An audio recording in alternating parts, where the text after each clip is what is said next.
J'étais pas venu ici depuis une cinquantaine d'années, certains. J'ai dit, je vais aller voir où était la cabane de tôle de mon oncle Lorenzo.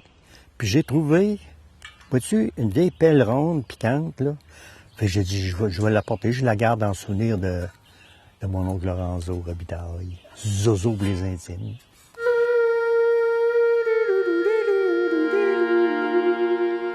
Ça se passe dans les années 50, évidemment. Mon oncle Lorenzo Robitaille, qui était à l'époque vu comme le fou du village. Il demeurait chez mon oncle Victor Robitaille, qui est pas loin ici, sur la rue des Érables. Ça, faisait partie de leur terre, ça. Puis lui, il s'était construit ici, une cabane de tôle.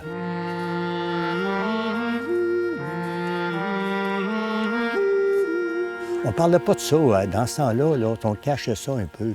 Bien, tout le monde savait. Personne n'osait y parler. Mes cousins m'avaient dit qu'il était malin. Puis, tu sais, quand tu as 10 ans, là, j'en avais peur. Il était, tu sais, la figure, il était toujours au soleil, figure bronzée, ridée, des grosses dents, puis pour ce qu'il y en avait, parce qu'il y en a qui étaient partis, des crocs, puis il parlait fort. Puis même l'hiver, dans les gros froids, il portait une bottine, des fois, là. Il n'y avait même pas de bas dedans. Un jean, une bottine. Il était rough. C'était un gars qui était fait fort, il n'était pas gros. C'est un athlète comme moi qui sait que tu veux que je te dise. C'est dans la famille. C'est dans la famille. C'est dans la famille. Ouais. Puis si on voyait un gars qui était rough à l'école avec les autres, on l'appelait Zozo. C'est rien qu'un Zozo. On avait un petit sentier qui part de la petite chapelle Saint-Anne. On venait souvent jouer au cowboy. On voyait la cheminée de sa cabane qui boucanait. On savait qu'il était en train de faire quelque chose. Lui, là, c'est un végétarien. À l'époque, on ne disait pas un végétarien, on disait il est fou. Il mangeait beaucoup de légumes, du blé, de l'ail, du navet. Il se faisait tout ça ici, dans un gros chaudron de fonte, là. Puis lui, il entaillait les érables tout autour dans la falaise. C'est un gars qui était en très bonne forme. D'abord, il était toujours nu-pied. Et puis, il n'y a personne qui osait venir entailler des érables autour ici. Fait que, il entaillait puis il faisait son sirop là-dedans. Sauf que, à mesure que ça baissait, il en rajoutait.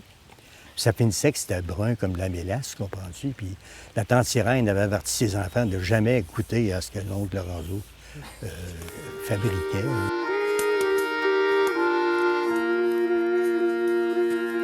Tu regardes? Il rentrait dans l'église là, avec un chapelet entouré autour de la main, nu-pied. Il faisait 3 génuflexions en arrière de l'église là, pour faire trembler le plancher. Il embrassait son chapelet. Il s'en allait en avant, tout près de son banc. Il faisait la même chose, puis il baisait à terre. Il se penchait, puis il baisait à terre. Il était le seul qui faisait ça, là. C'était suffisant. C'est assez. Il travaillait dans le champ, des fois, en haut, ici, en plein cœur l'après-midi. Puis si l'église, les cloches sonnaient, parce qu'il y avait un office, lui, il laissait tout, puis il partait à course, nu-pied.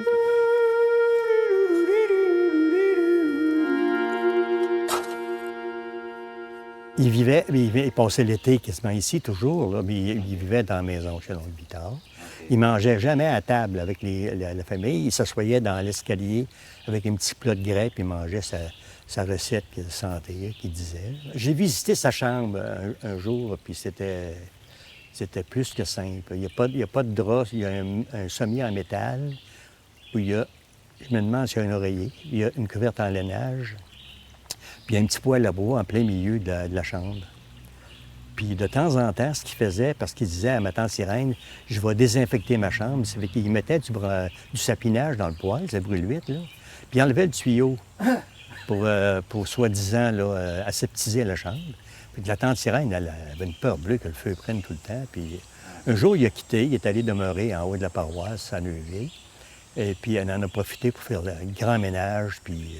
Jean-Yves me racontait qu'il avait donné, je pense, 3 couches de peinture, puis ça sentait encore, là, tu sais.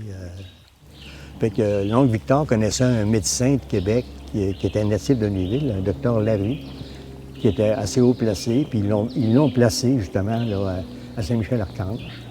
Ah, c'est là qu'il a fini sa vie? Il a fini sa vie là, ouais. C'est drôle parce qu'il s'était construit une petite canne, comme un petit morceau, une branche de bois franc, là, avec une petite croix dans la tête, puis une petite chaînette avec une médaille. Puis les gens sont mis à l'appeler Saint-Jean-Baptiste. Il s'occupait de la ferme là-bas. Puis je ne sais pas si c'est parce qu'il était trop rough avec les animaux. Ils ont trouvé un autre job, celui qui servait à manger aux patients qui étaient là.